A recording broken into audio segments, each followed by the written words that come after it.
We are going to do a quick comparison of i5-6500 with Intel's Core i7-5775c. The 6500 is a newer Skylake processor launched more recently in third quarter of 2015.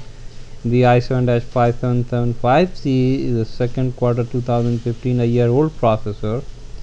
The major difference, let's take a look at the number of cores, support for hyper-threading and frequencies.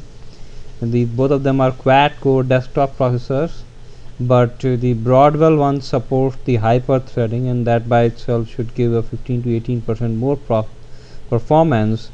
And the Broadwell also have a 100 megahertz higher base clock frequency and 100 megahertz higher turbo clock frequency that adds to more performance difference. In terms of pricing, the Broadwell is $377 versus $202. But in this extra price, you not only get hyper-threading enabled, but you also have a much faster Iris Pro graphics 6200, which is 50% faster than the HD graphics 530. That's pretty much everything.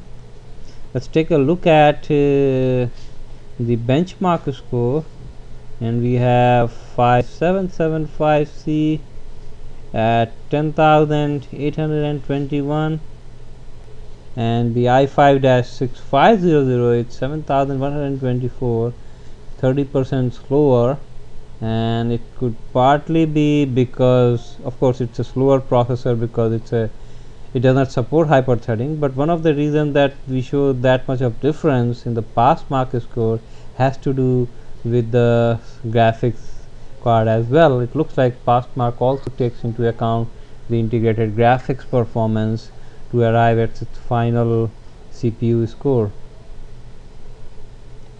One more thing between these two processors, we have they require different motherboards, so they are not compatible. Different sockets. One of the things you need to note is that the Skylake now started offering DDR4 that works at lower 1.2 volt.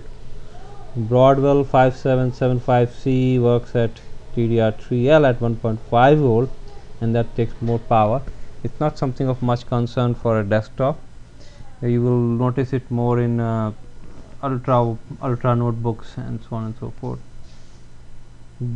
The performance wise, DDR4 is about the same as the DDR3 as of now. In future, you will start seeing more higher performing DDR4 coming out. Thanks for taking a look.